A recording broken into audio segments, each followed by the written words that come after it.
আজকে আমরা সপ্তম শ্রেণীর দ্বিতীয় পর্যায়ক্রমিক মূল্যায়ন 2025 সালের ভূগোল বিষয়ের নমুনা প্রশ্নপত্র সেট 4 সম্পর্কে আলোচনা করব। তো চলো এই ভিডিওতে আমরা ক্লাস 7 এর সেকেন্ড ইউনিট টেস্ট 2025 ভূগোল বা জিওগ্রাফি সাবজেক্টের এই কোশ্চেন পেপার এবং তার এমসিকিউ ও এসএকিউ প্রশ্নের উত্তরগুলো দেখে নিই। সেকেন্ড ইউনিট টেস্টে তোমাদের 50 নম্বরের পরীক্ষা নেওয়া হবে এবং সময় দেওয়া থাকবে 1 ঘন্টা 30 মিনিট। যদি এই প্রশ্নের উত্তরের পিডিএফ ফাইলগুলো তোমরা পেতে চাও, সহজ লেসন অ্যাপটিকে ইনস্টল করবে। অ্যাপের লিঙ্ক ডেসক্রিপশন বক্সে দেওয়া আছে, সেখান থেকে তোমরা অ্যাপটিকে ডাউনলোড করে প্রশ্নের পিডিএফগুলো নিতে পারো। পিডিএফগুলো কিন্তু পেড কোর্সের মধ্যে দেওয়া থাকবে, সেখান থেকে তোমরা পিডিএফগুলো ডাউনলোড করে নিতে পারবে এবং তার পাশে কিন্তু ভিডিওগুলো থাকবে। তো দেখো এই কোশ্চেন পেপারের 1 নম্বর থেকে দেওয়া আছে, সঠিক উত্তরটি নির্বাচন করো। প্রশ্নের মান 1 করে 1 × 10 = 10। কয়ের দেখা হচ্ছে পম্পাস সমভূমি দেখা যায় উত্তর আমেরিকা, দক্ষিণ আমেরিকা, আফ্রিকায় না এশিয়ায়? তো পম্পাস সমভূমি কোথায় দেখা যায়? উত্তর এখানটায় লিখবে অপশন 2 দক্ষিণ আমেরিকায় পম্পাস সমভূমি দেখা যায়। কয়ের থেকে গ্র্যান্ড ক্যানিয়ন সৃষ্টি হয়েছে যে নদীর উপর? সেটা হচ্ছে নীলনদ, গঙ্গা, কলোরাডো, কাবেরী। তো গ্র্যান্ড ক্যানিয়ন সৃষ্টি হয়েছে কলোরাডো এই নদীর উপর। গয়ের দেখা হচ্ছে ইস্পাত কারখানায় ব্যবহার করা হয় বেলে পাথর, চুনা পাথর, কাদা পাথর না গ্রানাইট? তো ইস্পাত কারখানায় ব্যবহার করা হয় চুনা পাথর। ঘয়ের দাগে গ্রস্ত উপত্যকার মধ্যে দৃশ্যমান হ্রদটি হলো অ্যালবার্ট কোলির, এরপর হচ্ছে লোকটাক না সম্বর? তো গ্রস্ত উপত্যকার মধ্যে দৃশ্যমান হ্রদটি হচ্ছে অ্যালবার্ট। পরের প্রশ্ন দেখো, ড্রাকেন্সবার্গ পর্বত থেকে উৎপন্ন নদীটির নাম হলো জাম্বেসি, নাইজার, অরেঞ্জ না কঙ্গো? এখানে উত্তর লিখবো অপশন 3 অরেঞ্জ। ওকে, ড্রাকেন্সবার্গ পর্বত থেকে উৎপন্ন নদীটি হচ্ছে অরেঞ্জ। এরপর 4 থেকে প্রশ্ন, শিলাস্তরে ভাঁজ পড়ে যে পর্বতের সৃষ্টি সেটা হচ্ছে স্তূপ পর্বত, ভঙ্গিল পর্বত, ক্ষয়জাত পর্বত না সঞ্চয়জাত পর্বত? তো শিলাস্তরে ভাঁজ পড়ে যে পর্বতের সৃষ্টি হয় সেটা হচ্ছে ভঙ্গিল পর্বত। পরের প্রশ্ন 6 দাগে, গ্রানাইট হলো পাললিক শিলা, রূপান্তরিত শিলা, আগ্নেয় শিলা না সংঘাত শিলা? তো গ্রানাইট এটা হচ্ছে আগ্নেয় শিলা। নেক্সট হচ্ছে দেখো বর্গীয় দাগে, আফ্রিকার পশ্চিম দিকে প্রবাহিত একটি নদী হলো নাইজার নদী, কঙ্গো নদী, জাম্বেসি নদী না গঙ্গা নদী? তো আফ্রিকার পশ্চিম দিকে প্রবাহিত একটি নদী হচ্ছে কঙ্গো নদী। ঝয়ের দাগে অরেঞ্জ নদীর দৈর্ঘ্য 2574 কিলোমিটার, 4180 কিলোমিটার, 2200 কিলোমিটার না 1530 কিলোমিটার? তো অরেঞ্জ নদীর দৈর্ঘ্য উত্তর লিখবে 2200 কিলোমিটার।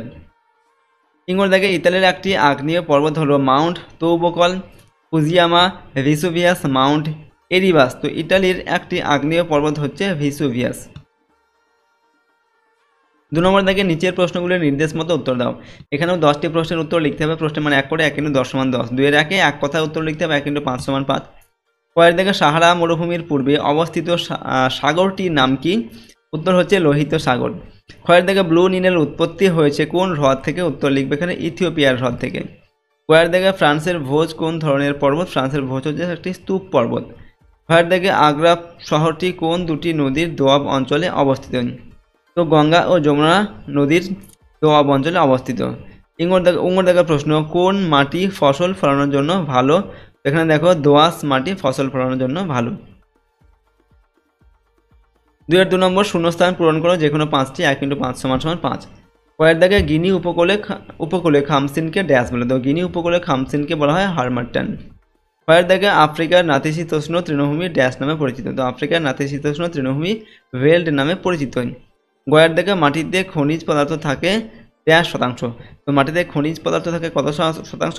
45%। ভয়ের দাগে প্রশ্ন, পশ্চিমবঙ্গের ড্যাশ অঞ্চলের নদীতে প্রচুর খাঁড়ি দেখা যায়? তো পশ্চিমবঙ্গের সুন্দরবন অঞ্চলের নদীতে প্রচুর খাঁড়ি দেখা যায়। উঙ্গর দাগে নদী দ্বারা সৃষ্ট প্রায় ত্রিভুজের মতো দেখতে ভূমিরূপটি হলো ড্যাশ? তো নদী দ্বারা সৃষ্ট প্রায় ত্রিভুজের মতো সৃষ্ট ভূমিরূপ হচ্ছে পদ্বীপে। চয়ের দাগে ড্যাশ মাটির দানাগুলির মধ্যে ফাঁক বেশি? তো এখানে উত্তর হচ্ছে বেলে মাটির দানাগুলির মধ্যে ফাঁক বেশি থাকে। 3 নম্বর অনধিক 30 শব্দে উত্তর দাও। যে কোনো 4টির উত্তর করতে হবে। প্রশ্নের মান 2 করে 4 দেখুন 8 নম্বর। কয়ের দাগে ভঙ্গিল পর্বত ও স্তূপ পর্বতের 2টি পার্থক্য লেখো। পৃথিবীর বৃহত্তম নদী আমাজনে কোনো বদ্বীপ না থাকার 3টি কারণ লেখো। এরপর নীলনদের নিম্ন অংশে বন্যা হয় কেন? টিকা লেখো অশ্বক্ষুরাকৃতির হ্রদ। লোয়েস সমভূমি বলতে কি বোঝো?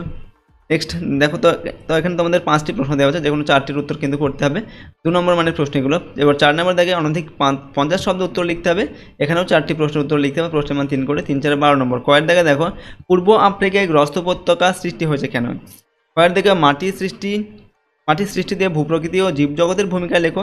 কয়ের দাগে 3টি প্রাচীন সভ্যতার নাম লেখো, সেগুলি কোন কোন নদীর তীরে গড়ে উঠেছে? ঘয়ের দাগে নীল নদের গতিপথ লেখো। চয়ের দিকে মানব জীবনে পর্বতের 3টি প্রভাব লেখো।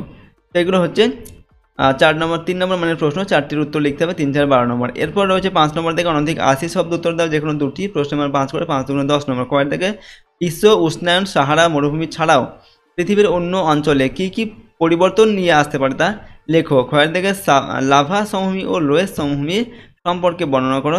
গয়ের দিকে প্রশ্ন নদীর উচ্চ প্রবাহে সৃষ্ট ভূমিরূপের চিত্র সহ বর্ণনা করো। ঘয়ের দিকে বহুমুখী নদী উন্নয়ন পরিকল্পনা কাকে বলে, এর বহুমুখী উদ্দেশ্যগুলি লেখো। ঠিক আছে, তো এখানে 4টি প্রশ্ন দেওয়া আছে, 5 নম্বর মানের প্রশ্ন, 2টির উত্তর করতে হবে। তো দেখো আজকের এই ভিডিওতে আমরা তোমাদের ক্লাস 7-এর সেকেন্ড ইউনিট টেস্ট 2025 জিওগ্রাফি সাবজেক্টের একটি মডেল কোশ্চেন পেপার এবং তার এমসিকিউ ও এসএকিউ প্রশ্নের উত্তরগুলো সম্পর্কে কিন্তু আলোচনা করলাম। প্রশ্ন এবং উত্তরগুলো অবশ্যই তোমরা ভালোভাবে কিন্তু প্র্যাকটিস করবে। এর আগে তোমাদের কিন্তু আরও 3টি সেট আপলোড করা হয়েছে ভূগোল বিষয়ের, সেই 3টি সেটের কিন্তু সম্পূর্ণ উত্তর করে দেওয়া হয়েছে। সুতরাং সমস্ত প্রশ্ন উত্তরগুলো কিন্তু অবশ্যই তোমরা মুখস্থ করবে এবং প্র্যাকটিস করবে।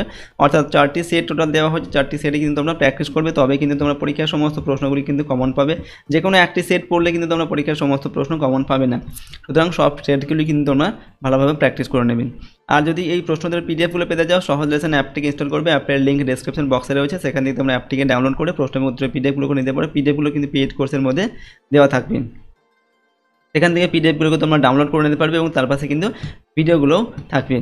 আর যদি আমাদের এই চ্যানেলে তোমরা নতুন হও, অবশ্যই চ্যানেলটিকে সাবস্ক্রাইব করবে এবং বেল আইকনে প্রেস করে অল অপশানটিকে সিলেক্ট করবে। ভিডিওটিতে লাইক করবে আর ভিডিওটি তোমার বন্ধু বান্ধবের সঙ্গে অবশ্যই শেয়ার করবে। কমেন্ট বক্সে নিজেদের মতামত লিখে জানাবে।